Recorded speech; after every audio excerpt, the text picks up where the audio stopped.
Dear students, हम भारत के जनजातियों के बारे में अध्ययन कर रहे थे। उसी क्रम में आज हम भील जनजाति के बारे में अध्ययन करेंगे। जैसा कि आपने फर्स्ट ईयर में राजस्थान के भूगोल में भी भील जनजाति के बारे में अध्ययन किया था, इस बार भी आपके मानव भूगोल पेपर में भील जनजाति सिलेबस के अंदर है। भील जनजाति के बारे में आप काफ़ी कुछ परिचित हैं, लेकिन अब हम इसके बारे में और विस्तार से जानकारी लेंगे। भील जो है वो भारत की जनगणना 2011 के अनुसार भारत की सबसे बड़ी जनजाति की श्रेणी में आ गई है। यानी जनसंख्या की दृष्टि से ये भारत की सबसे बड़ी जनजाति है। भील शब्द द्रविड़ भाषा के बिल या विल शब्द से बना है, जिसका अर्थ है तीर चलाने वाला। यानी ये लोग हमेशा अपने पास तीर कमान रखते हैं और यह इनकी मुख्य पहचान है। मानव शास्त्री इन्हें मुंडा जाति के वंशज मानते हैं, क्योंकि इनकी भाषा में मुंडारी भाषा के शब्दों का बहुत अधिक प्रयोग होता है। ये राजस्थान और गुजरात के मूल निवासी माने जाते हैं, लेकिन इनकी उत्पत्ति किस प्रजाति विशेष से हुई है, इस संबंध में सभी मानव शास्त्रियों का अलग अलग मत है। अब हम इनकी बात करेंगे निवास क्षेत्र की। जैसा कि आप मानचित्र में देख सकते हैं, इनका निवास क्षेत्र बहुत ही विस्तृत है। ये मुख्य रूप से राजस्थान, मध्य प्रदेश, गुजरात और महाराष्ट्र में, कुछ सीमा तक महाराष्ट्र में निवास करते हैं। मानचित्र में भील जनजाति की लोकेशन यहाँ दिखाई गई है। इनका मुख्य निवास क्षेत्र मुख्य रूप से मध्य प्रदेश, राजस्थान और गुजरात राज्य है। यह मध्य प्रदेश के धार, छबुआ, रतलाम और खरगोन जिलों में निवास करते हैं। राजस्थान के डूंगरपुर, बांसवाड़ा, प्रतापगढ़, उदयपुर और चित्तौड़गढ़ जिलों में निवास करते हैं। गुजरात के पंचमहल, साबरकांठा, बनासकांठा और वडोदरा जिलों में इनका निवास क्षेत्र है। इसके अलावा ये बिखरे हुए रूप में महाराष्ट्र, आंध्र प्रदेश और कर्नाटक में भी मिलते हैं, लेकिन उनकी संख्या बहुत ही कम है। मोटे तौर पर यदि हम इनके निवास क्षेत्र की बात करें तो यह 20 डिग्री उत्तरी अक्षांश से 25 डिग्री उत्तरी अक्षांश तथा 73 डिग्री पूर्वी देशांतर से 75 डिग्री पूर्वी देशांतर के बीच पहाड़ी क्षेत्रों में फैले हैं। अब हम इनके निवास क्षेत्र की भौगोलिक दशाओं के बारे में, भौतिक दशाओं के बारे में बात करेंगे। इनका निवास क्षेत्र जो है बहुत ही ऊबड़ खाबड़ है, यानी पहाड़ी क्षेत्र है। यह संपूर्ण क्षेत्र समुद्र तल से 1000 मीटर की ऊंचाई पर स्थित है। यहाँ घने मानसूनी वन मिलते हैं। पहाड़ी भागों के बीच बीच में छोटी, सकड़ी और उपजाऊ नदी घाटियाँ भी मिलती हैं। माही, ताप्ती, नर्मदा यहाँ की प्रमुख नदियाँ हैं। वर्षा काल में यहाँ बाढ़ भी आ जाती है। यहाँ भूमि कटाव भी अधिक हुआ है। यहाँ औसत तापमान 10 डिग्री सेंटीग्रेड से 43 डिग्री सेंटीग्रेड तक रहता है और वर्षा 50 से 125 सेंटीमीटर के बीच रहती है। यहाँ की मिट्टी लाल, पथरीली और कांपीय प्रकार की है। यहाँ पर वनों में महुआ, आम, बांस, सागवान, टीमरू, पलास के वृक्ष अधिक पाए जाते हैं। तो इस प्रकार इनका जो भौतिक प्रदेश है वो बहुत ही विविधता लिए हुए है। अब हम इनके शारीरिक लक्षणों के बारे में भी जान लें। इनका जो कद है वह छोटा होता है। छोटे कद से लेकर ये मध्यम कद तक होते हैं। इनका सिर चौड़ा होता है, नाक चौड़ी होती है। इनका रंग हल्के भूरे से गहरा काला होता है। बाल चिकने, काले और कम घुंघराले होते हैं। आँखों का रंग कत्थई से गहरा कत्थई होता है। होंठ पतले से मोटे होते हैं। इनका शरीर जो है सुगठित होता है। तो इस प्रकार इनका जो शारीरिक लक्षण है वो कुछ हद तक द्रविड़ और निग्रिटो प्रजाति से थोड़े बहुत कहीं न कहीं मिलते हैं। अब हम बात करेंगे इनके अर्थतंत्र की। जब हम इनके अर्थतंत्र की बात करते हैं तो उसमें आपको बहुत विविधता देखने को मिलेगी। जैसे मध्य प्रदेश में जो भील हैं वो घुमक्कड़ प्रकार के हैं।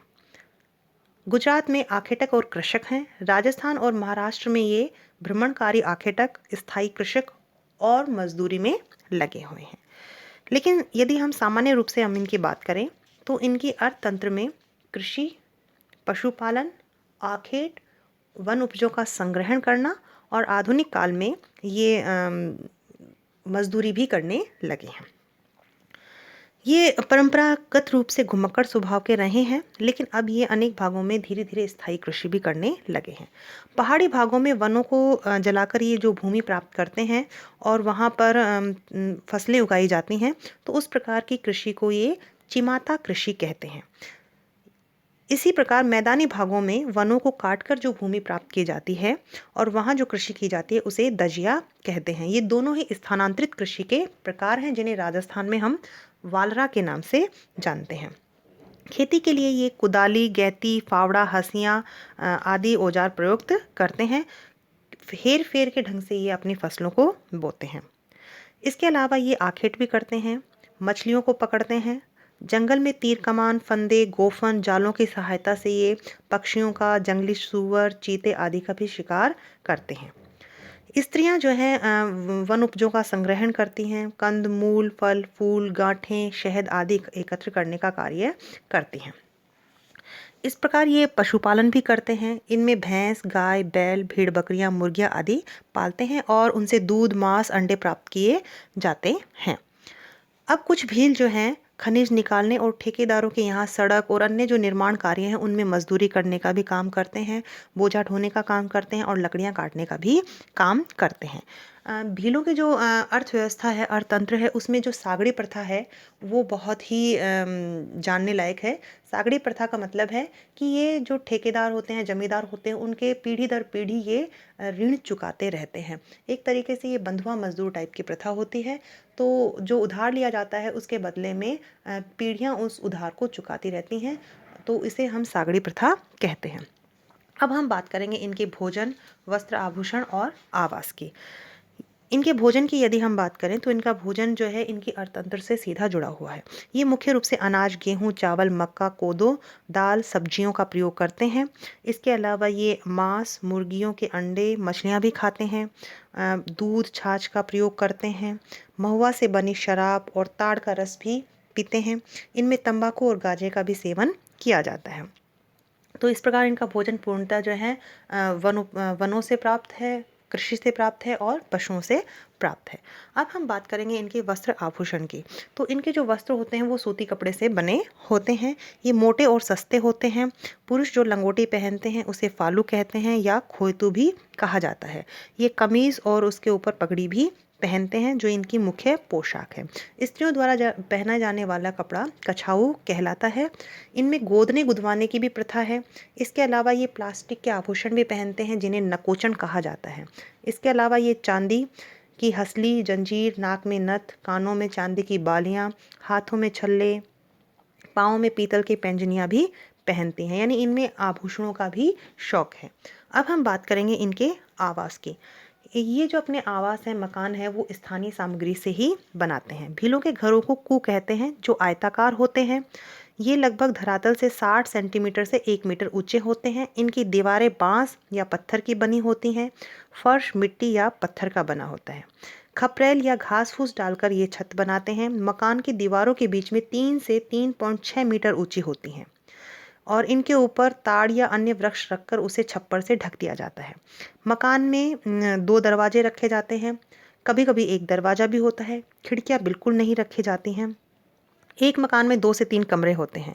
रसोई जो है मकान के पिछले भाग में होती है और आगे के भाग में पशुओं को बांधा जाता है और खाली जगह पर कुछ सब्जियां भी उगाई जाती हैं।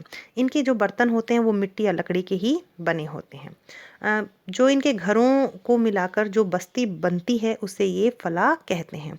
या उस गांव में इनमें 20 से 200 तक की झोपड़ियाँ होती हैं। गांव के बाहर इनका जो देवरा होता है यानी पूजा का स्थल होता है जहां देवी देवताओं की पूजा की जाती है।